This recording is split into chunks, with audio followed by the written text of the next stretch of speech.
la 8e émission avec Paul Pironnet dans l'émission Vivre ou Subir. Paul, bonjour. Eh bien, bonjour Alexandre et bonjour à chacune des personnes qui nous écoutent.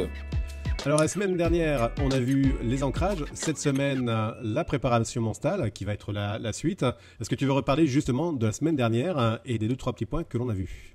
Alors, effectivement, la semaine dernière, on a été très centré sur l'ancrage, qui a donné suite d'ailleurs au système de croyance. On a vu comment on pouvait transformer des fichiers émotionnels, en fait. Enfin, on a surtout vu que nos expériences étaient amassées à travers des expériences qui s'installent en fait dans notre psyché au niveau limbique, et que du coup, ces fameux ancrages, ces associations entre X et Y, X c'est l'élément externe qui peut être visuel, auditif, kinesthésique, olfactif, eh bien nous entraîne dans des réactions internes, émotionnelles et ensuite comportementales.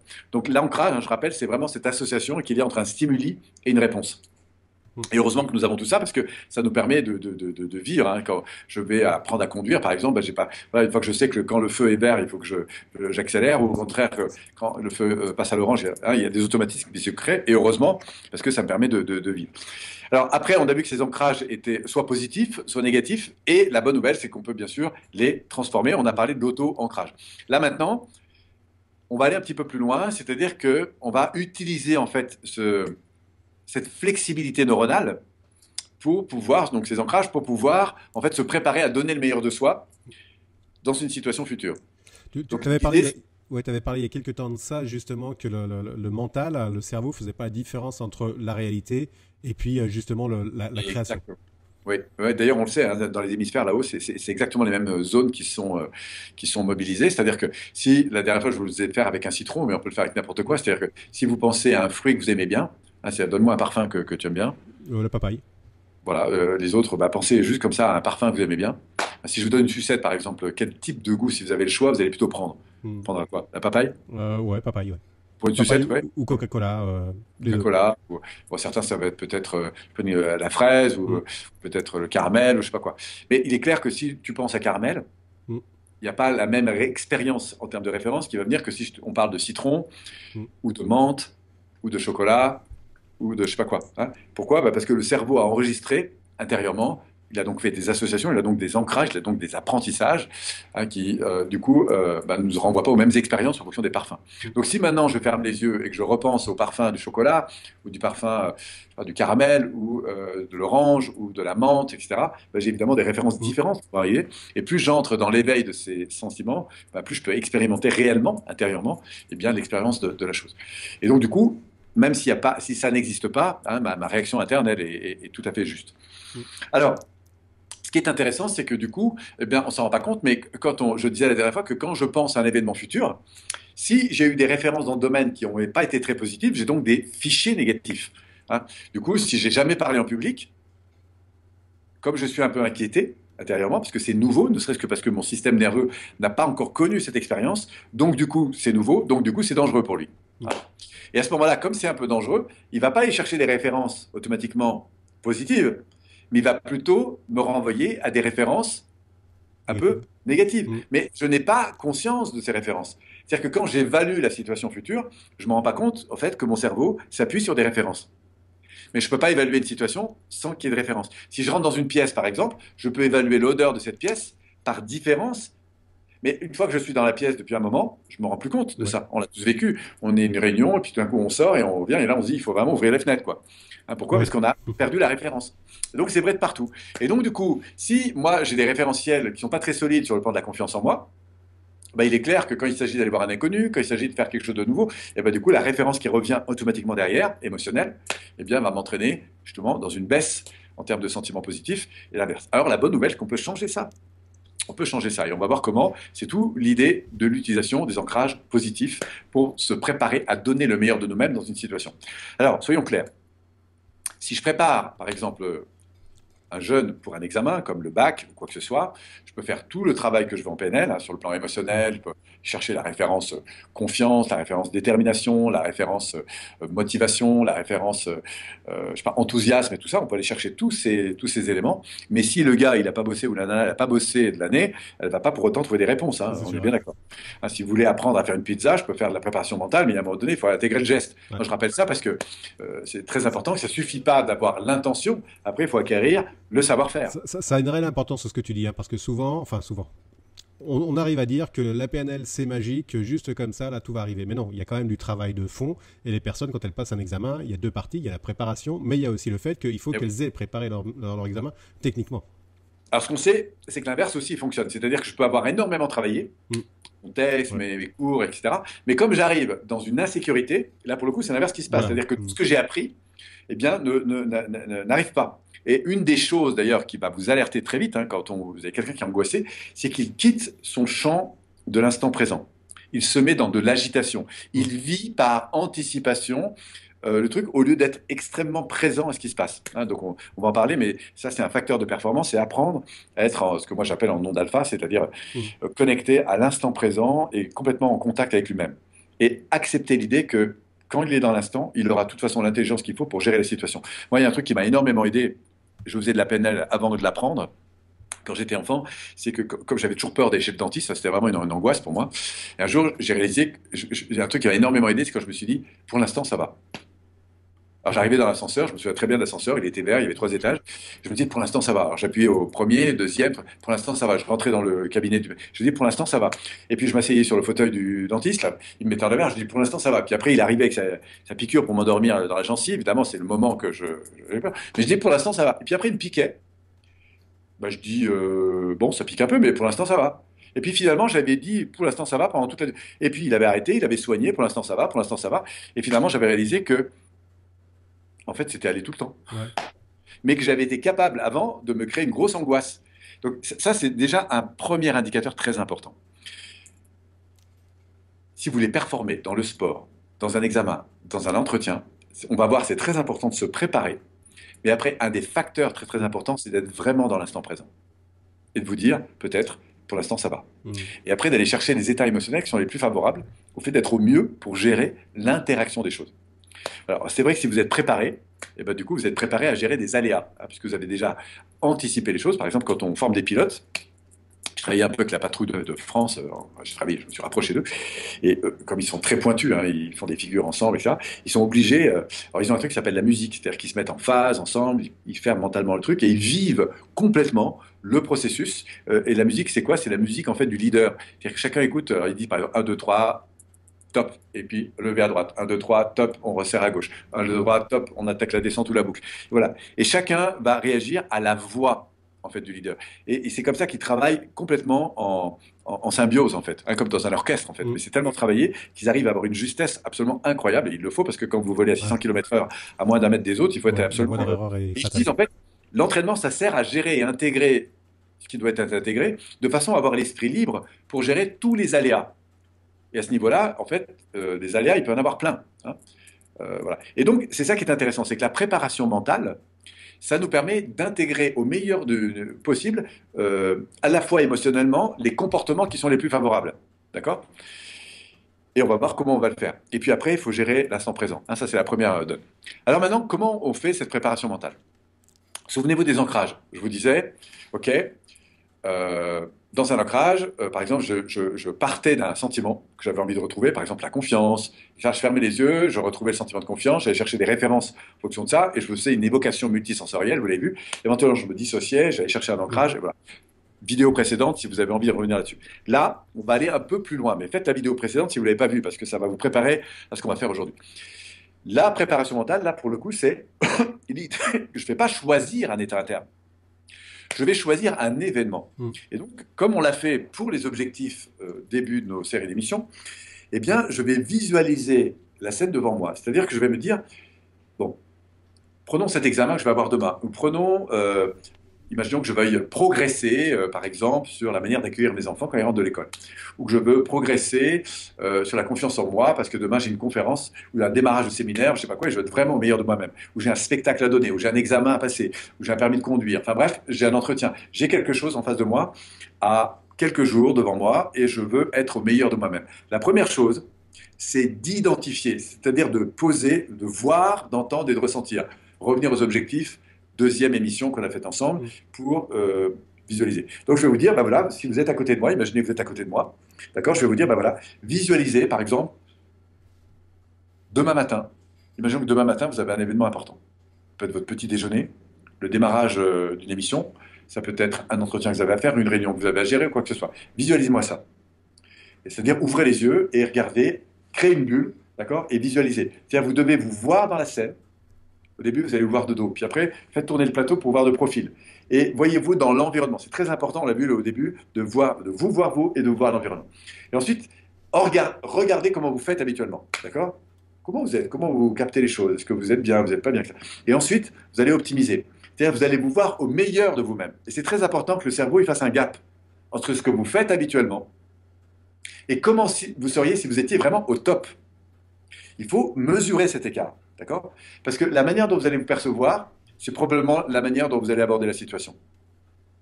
Alors évidemment, si vous avez des antécédents un peu difficiles, vous allez d'abord avoir du mal à vous voir au meilleur de vous-même. Si par exemple, à chaque fois que vous avez, je sais pas, vous allez chez un médecin, vous avez peur, eh ben, vous n'allez pas vous voir super forme dans le truc, simplement parce que votre système nerveux, il va codifier une réaction qui est associée à ce type d'environnement. Donc vous avez d'abord, prenez conscience de la manière dont vous voyez. Et ensuite, améliorez. Et là, vous dites, bah voilà, il y a une baguette magique, je sais pas quoi, et je suis au top. Je suis au top. Ça veut dire comment je suis physiquement. Hein, c'est comme ça. Puisqu'on ne va pas travailler sur le contenu, mais sur la forme. Comment je suis physiquement? Est-ce que je suis plus droit? Ok. Est-ce que je suis plus souriant? Ok. Est-ce que je respire de manière plus posée ou au contraire plus dynamique? Est-ce que j'ai un regard qui est plutôt vers le bas? Est-ce que j'ai mes épaules rentrées ou ouvertes? Oui, tout ça, c'est des choses qu'on peut voir. Donc, on va d'abord voir. Ensuite, deuxième niveau, très important après la vue, il faut passer à l'auditif. L'auditif, c'est fermer les yeux et écouter votre voix intérieure. Soit vous êtes en train de vous exprimer et là vous écoutez. Est-ce que je parle vite? Est-ce que je parle lentement? Est-ce que je parle haut? Est-ce que je parle bas? Est-ce que j'ai des variants? Ou est-ce que, si je suis dans ma tête, est-ce que j'ai une voix comment? Est-ce qu'elle est posée? Est-ce qu'elle est tranquille? Etc. D'accord? Parce qu'en fonction, ça c'est des différences qui vont être importantes. Donc prenez contact avec votre voix. Souvenez-vous, la précision fait la puissance. On a vu ça sur la troisième vidéo. Et puis enfin, vous allez, une fois que vous avez le visuel et ensuite l'auditif, vous allez travailler sur le facteur kinesthésique, c'est-à-dire le ressenti. Et là, imaginez que vous êtes au top. C'est-à-dire que vous êtes en train de dégager un truc, vous êtes excellent. C'est-à-dire que vous êtes en train de rayonner de la confiance, de la sérénité. Et là, vous pouvez même aller chercher des références. Si vous pensez au Dalai Lama, bah, imaginez qu'il est là, qu'il est complètement serein. Si vous pensez à quelqu'un de très tonique, je sais pas, vous pensez à Tony Robbins. Si vous cherchez-vous des références de gens qui sont au top, d'accord? Mais voyez-vous en train de dégager cette énergie. Et une fois que vous êtes là-dedans, vous avez l'énergie. Ça, c'est ce qui nous intéresse. Et voyez-vous plutôt vers la fin. Si c'est un entretien, imaginez que vous êtes en train de terminer, que ça s'est vraiment bien passé. Si vous avez un permis de conduire, vous êtes en train d'arrêter le moteur et ça s'est vraiment bien passé. Si vous avez une gestion avec vos enfants, vous venez de terminer, ça s'est vraiment bien passé. D'accord? Une fois que vous avez ce visuel devant vous, alors entrez dedans, phase 2. J'entre dedans et je me connecte au sentiment qui est généré par le fait d'avoir été bon. Et je vais aller chercher le fichier émotionnel, voire énergétique, voire la posture physique, dans lequel je suis. Waouh, ça s'est vraiment bien passé. Qu'est-ce que je vis? Qu'est-ce que je ressens? Et là, je vais inspirer et rentrer là-dedans. Ah waouh, je me sens fier, je me sens déterminé, ou je me sens en confiance, ou je sens que je suis en train d'évoluer, je sens que je suis dans l'émerveillement, je suis dans. Enfin bref, laissez venir ce qui vient. Ressentez ça. Et à ce moment-là, on va faire comme on a fait la dernière fois, c'est-à-dire on va laisser venir un souvenir dans lequel vous avez déjà eu ça. Donc vous voyez, devant, je visualisais l'avenir, tel que je le perçois, je l'ai amélioré. Ensuite, je me suis associé à ça. Donc je suis rentré dedans, j'ai un peu voyagé dans le futur. Vous voyez, le futur est venu à moi. Une fois que j'ai identifié l'état interne spécifique à la réussite, je me dis maintenant, je vais aller chercher dans mon cloud intérieur, dans mes informations, en arrière-plan, une expérience dans laquelle j'ai déjà vécu ça. Si je me sens vraiment fier, à quel moment je me suis déjà senti fier comme ça? Waouh, je me souviens quand j'ai eu mon examen, je suis rentré à la maison, que mes parents m'ont pris dans les bras. Là, j'étais fier. Je me souviens quand j'étais plus jeune, peut-être adolescent, ou peut-être la semaine dernière, où là, j'ai vraiment senti un élan de fierté. Et de nouveau, hop, je pars dans le passé, je revois ce que j'ai déjà vécu, j'ai donc les yeux fermés, je me retrouve l'endroit, je retrouve les personnes.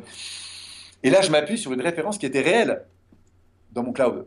D'accord? Et on refait exactement ce qu'on a vu la dernière fois. Évocation multisensorielle. Et une fois que je suis là-dedans, je vais aller inspirer pour ressentir le truc, l'expirer sur l'extérieur, inspirer pour que l'émotion monte et se dégage sur le monde environnant. Vous comprenez? Et une fois que je suis vraiment là-dedans, alors je vais maintenant associer les deux. C'est-à-dire que je vais inspirer. Et puis, je vais plonger dans la situation future. Je vais me voir dans l'examen, dans l'entretien, etc. Comme si je dégageais. C'est un peu comme si, dans mon expérience passée, je monte dans l'énergie et paf, automatiquement, j'arrive dans l'examen suivant, le futur. Donc ça, c'est du passé au futur. Et je télécharge, en quelque sorte, le sentiment en expirant. Comme si j'inondais la pièce, la personne de cette énergie. Et puis je reviens en arrière, reprendre de la ressource dans mon expérience passée, et je la mélange, et je fais des espèces de 8 comme ça, vous Mhm. voyez, jusqu'au moment Tu te où mon déplaces, hein. système nerveux ne fait plus la différence entre ce que j'ai vécu réellement dans l'expérience que j'ai réussi, ce fameux dernier entretien, ou cette émission qui s'est passée, ou ce moment extraordinaire que j'ai vécu avec mes enfants, ou avec mon conjoint, et je peux aller chercher ça dans n'importe quel domaine, hein. Mhm.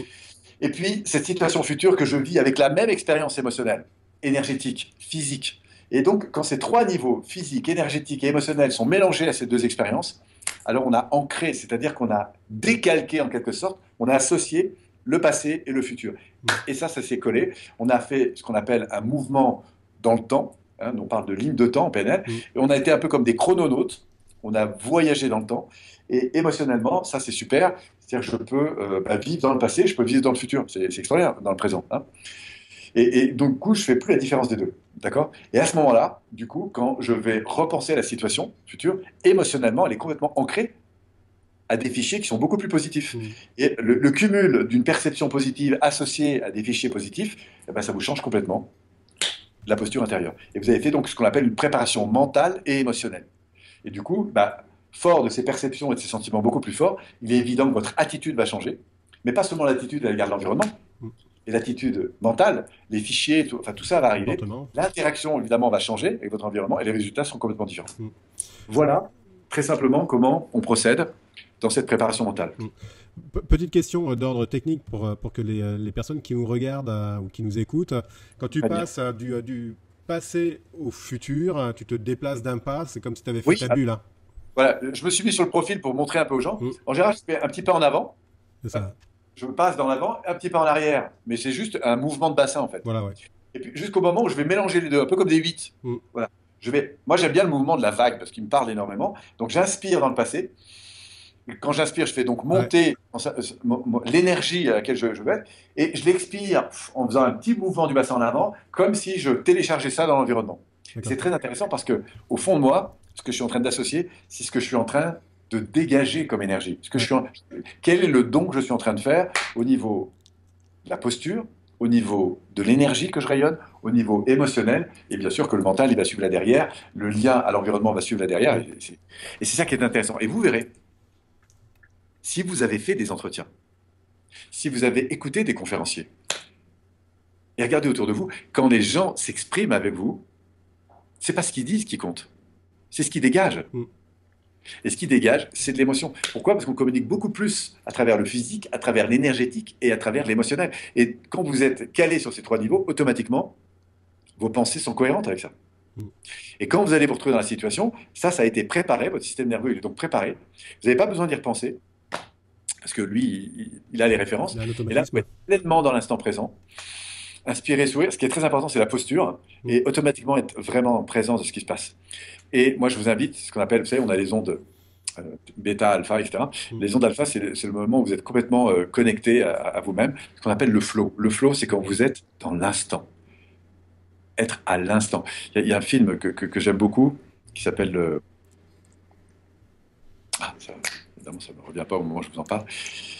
Mais ce que montre ce film, c'est que le guerrier pacifique. D'accord.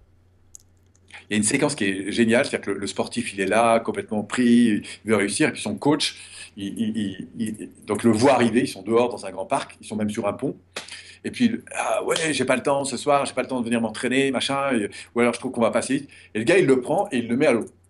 Il le sort du Ah oui, pont comme oui, ça. je l'ai vu, ça, oui. Vous Mhm. avez vu ça? C'est excellent, oui. Ah, il dit, mais ça va pas, vous êtes fou, etc. Vous avez perdu la tête. Il dit oui, il y a longtemps que j'ai perdu la tête, justement, pour me remettre dans. Et là, il y a une réflexion qui est super, Mhm. pour se remettre dans le présent. Et il va l'inviter à dire arrête ton esprit. Ouais. Parce qu'il me dit justement, quand tu es tombé et que tu as créé ah comme ça, à ce moment-là, tu étais dans le présent. Mhm. Et il dit mets-toi dans le présent, regarde autour de toi ce qui se passe. Et on voit, il y a des jeux de caméra, Oui, oui. ça avec des personnes, avec un couple, avec le chien qui joue, avec je sais pas quoi.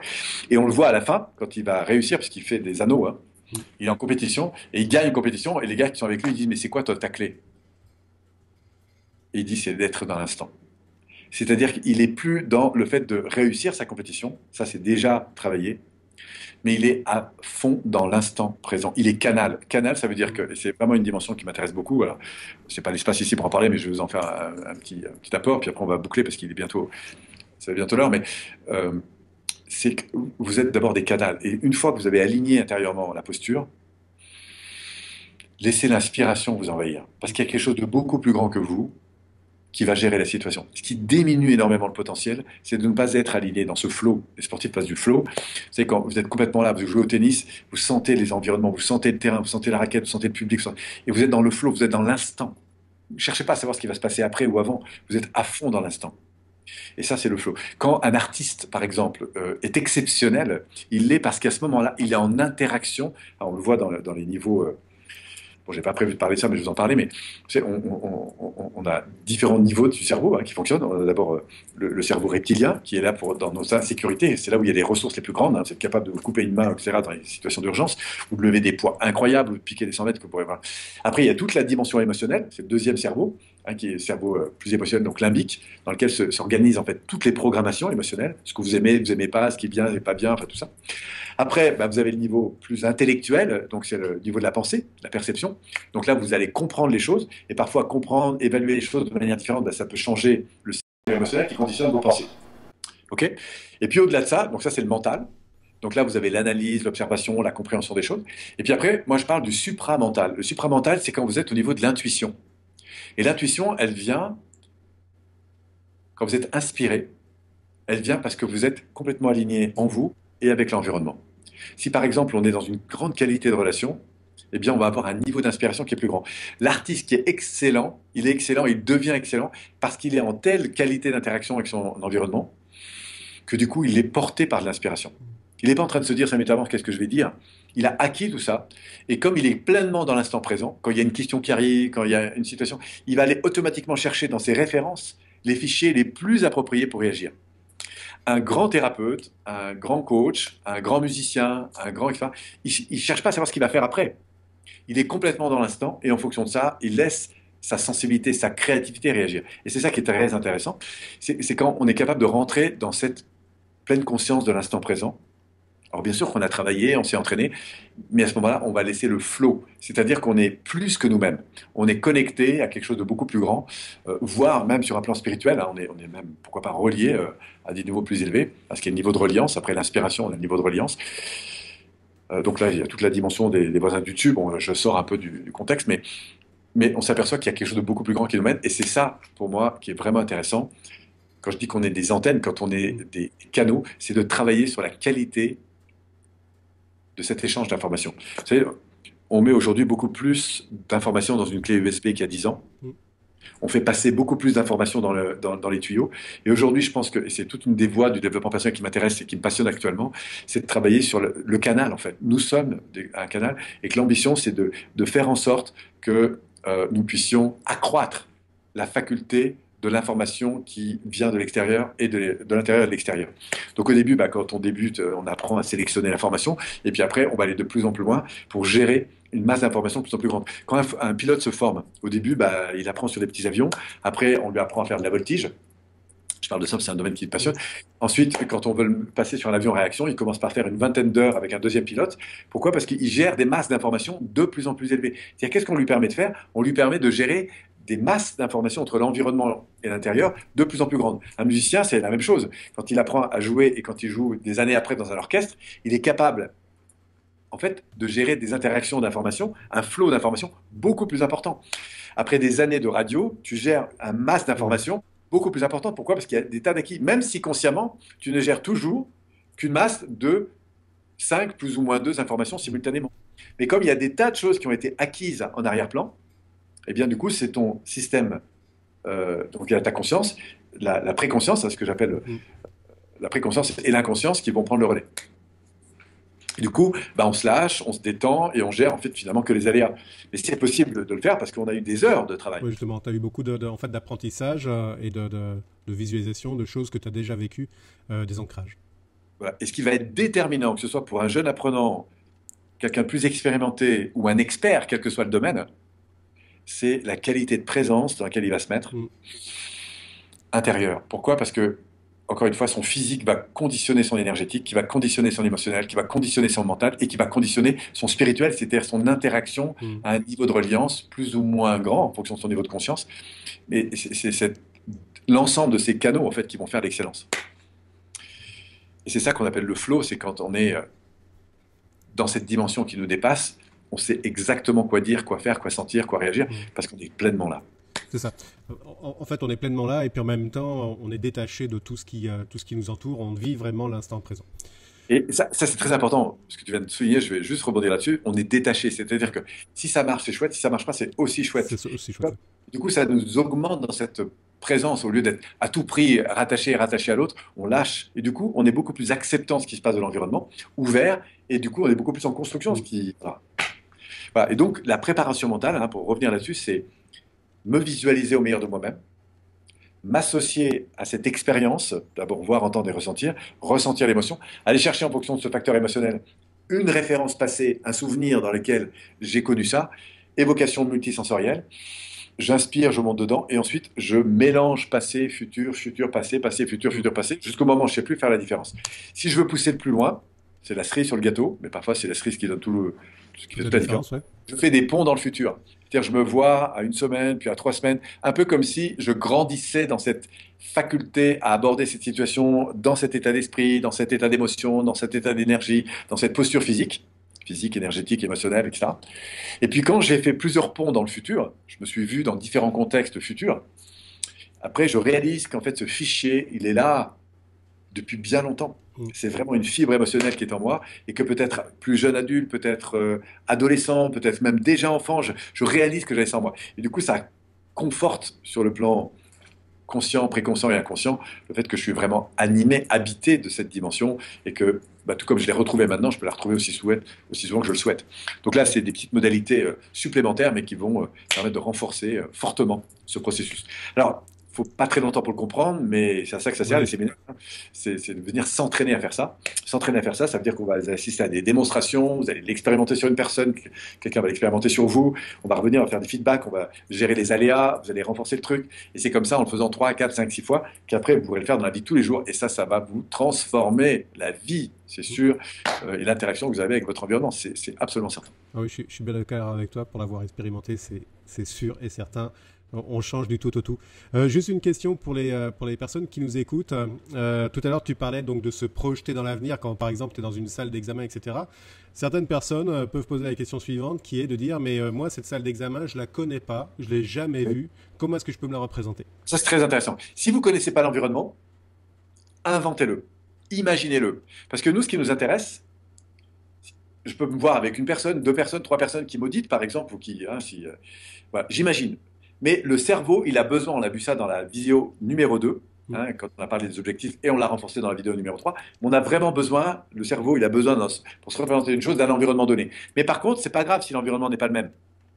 L'important, c'est qu'après, j'ai une expérience de référence vécue dans un environnement donné, qui ressemble à ce à quoi j'imagine que ça va être, et ça suffit. Même si après les meubles ne sont pas posés les mêmes, même si ce n'est pas tout à fait le même contexte, le cerveau aura fait 80% du travail, et puis la sera faite. Ouais. Le plus important, c'est la conscience de l'état physique, physiologique et énergétique, enfin émotionnel. Ça, c'est les 3 paliers les plus importants. Après, le reste, il en découle. À propos de découler, j'ai pas vu le temps passer. Je pense qu'on on est quasiment à la fin. 30 minutes là. Si... Oui, on est même un petit peu dépassé. Donc voilà, écoute, merci bien. Est-ce que tu voulais ajouter une dernière chose ou est-ce que c'est juste prévenir que là, on arrive au terme de toute la partie émotionnelle. On aura vu en synthèse comment agir sur nos états internes. On aura vu l'impact des marques d'attention. On aura vu comment ces états internes impactent sur nos croyances. On aura vu comment travailler sur ces ancrages. Et puis enfin, on a fini avec la préparation mentale. Donc on va lâcher la partie plus émotionnelle et puis on va ouvrir le champ de la communication sur les 2 vidéos suivantes, je crois. Les deux. Et puis, 2 émissions, en fait, encore sur la communication, et on finira après sur les valeurs et la vision. Voilà. Eh ben, donc, merci. Il nous reste là, il nous reste 4... Donc, 4 émissions. 4 émissions. 4 émissions qui restent à faire. On se retrouve très bientôt. Oui. Et prenez le temps d'intégrer chacun des apports, parce qu'en fait, il y a quand même pas mal de choses Qui plus est, s'ils veulent de toute façon aller intégrer, ils peuvent revoir justement cette vidéo, mais ils peuvent aussi aller sur ton site ou alors sur la page YouTube. Oui, même sur la radio, il y a un lien pour aller vers les cours gratuits. Donc, vous pouvez reprendre tout ça, puisqu'on a en ligne énormément de contenu gratuit que vous pouvez même partager avec vos amis. Après, si vous voulez plus loin, vous avez la possibilité aussi de trouver des vidéos sur Internet. Enfin, il y a plein de choses. Et puis bientôt, on aura ce programme aussi auquel les gens auront accès, c'est-à-dire l'ensemble en fait des émissions que nous avons tournées ensemble, que vous pourrez retrouver sous forme que tu auras choisie. Voilà. Donc, il y a vraiment, vraiment du matériel sur Internet. Et puis, voilà, vous tapez mon nom, Paul Pironnet. Je suis toujours en train de ramener du contenu complémentaire pour. Voilà. Il y a des bouquins aussi, je rappelle, Vivre ou Subir, un livre important aussi qui permet vraiment d'intégrer tous ces concepts. Voilà. Mais c'est vrai que c'est chouette de lire des livres, c'est chouette de voir ou d'écouter des vidéos ou des émissions. Et qu'à c'est comme dans les salles de sport, il faut quand même aller pratiquer pour pouvoir en profiter. Pratiquer. Paul, merci. Donc la semaine prochaine, l'écoute active et la divergence de points de vue. Si vous avez raté le début de cette émission, vous pouvez cliquer sur le bouton réécoute ou aller sur la web TV où vous allez retrouver cette émission sous forme visuelle. Donc Paul, merci encore, à la semaine prochaine et aux auditeurs, bye bye. Merci à tous.